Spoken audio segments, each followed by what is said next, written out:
Hey everybody, I'm the Innerwell Customs, and today we're going to be looking at Citizen Brick's post-apocalyptic wasteland cop, aka Mad Max from the Road Warrior.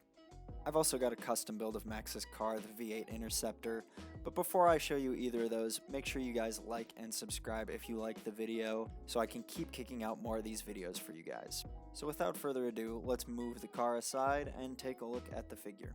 This version of the figure is based on the Road Warrior portrayed by Mel Gibson, however Citizen Brick did make a version based on Fury Road a few years ago. Citizen Brick uses pad printing in their figures just like Lego, but opts for a thicker line art when designing their figures. I especially love the dotted lines to represent zippers throughout the figure. The figure also comes with Max's double-barrel shotgun, molded by Brick Arms, another great third-party Lego company, with this built in two parts so it can split apart. One of my favorite details on this figure is the leg printing, including the holster and Max's leg brace that he wears throughout the films. The printing goes around 3 out of 4 of the sides of the leg, with the exclusion of in between the legs, which doesn't bother me on this all-black figure, but might if the boots were brown or a different color. Max also comes with this custom molded shoulder piece to represent his hockey pads. I'm not really sure how they made this, but it works pretty solid. My only gripe with it being that A, it covers up some of the printing on the figure, and B, that it isn't the most snug fit with a little bit of wiggle room when I got it out of the box. Max's hair also has printing on it with the little bits of gray on the left and right, and I think that looks fantastic, although I might have picked a different hairpiece myself. The face has printing on one side, and while I like the print, I don't think it bears that much resemblance to Mel Gibson, as Citizen Brick doesn't have a ton of variance in their face designs. And comparing to some older Citizen Brick figures that I have, I'd say the print and design quality has remained consistent, if not improved over the last few years. As an addition to Max, I decided to make him a custom gas can with some model parts that I found, adding on a little bar on the top so Max can hold it, and while this wasn't made for Lego, it fits nearly perfectly when placed to the side. And of course, no Road Warrior is complete without his dog, so I found one of these hound pieces to go with him.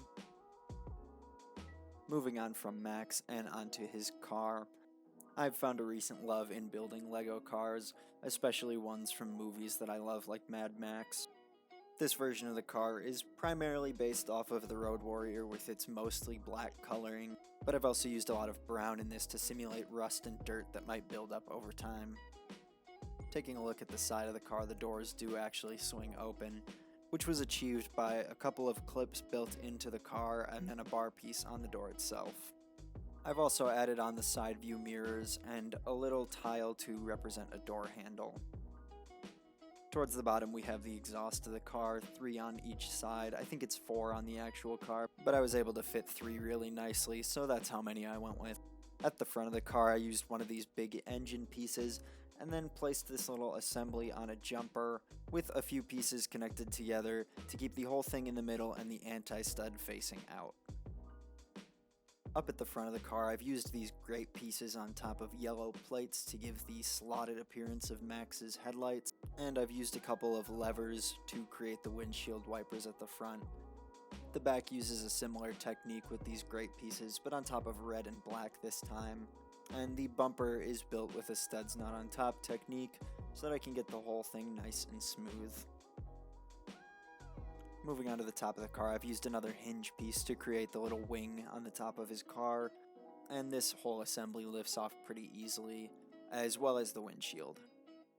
Inside I've placed a single stickered piece with some gauges, and there's a single seat for Max, on the left side of the car of course, as Mad Max is from Australia. Max fits in here pretty snug, and I did have to remove his shoulder pad to get him in here, but in the end, he does fit, with the steering wheel being placed on a hinge to go over his lap. Lastly, I've made a little space on the inside so that his accessories can go with him. Now, in order to put the roof pieces on, I do have to turn Max's head to the side, but it doesn't bother me too much. Moving on to the back, I've placed a number of things in here like this spare wheel, a little gas can build, a larger gas can build, and a little backpack with some fabric and a canteen from another third-party source. Lastly, to wrap up this review, we'll take away the car and show you guys the box and its contents. Now the box itself actually has some custom printed logos on it and a cool red sticker that sealed the whole thing shut. Inside they've got some custom printed wrapping paper with that same expressionless Lego head on it. The figure came in this action figure style card backing with some text on it congratulating you from buying from the company, which certainly makes me want to buy from them again.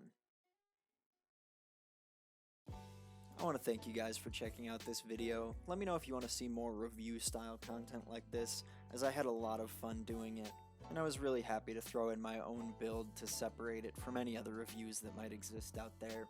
So once again, if you guys liked it, please subscribe and check out my Instagram at The Inner Whale Customs, where you can see some photos that I took of this figure, and check out my other customs while you're at it. Thanks again for watching, have a lovely day.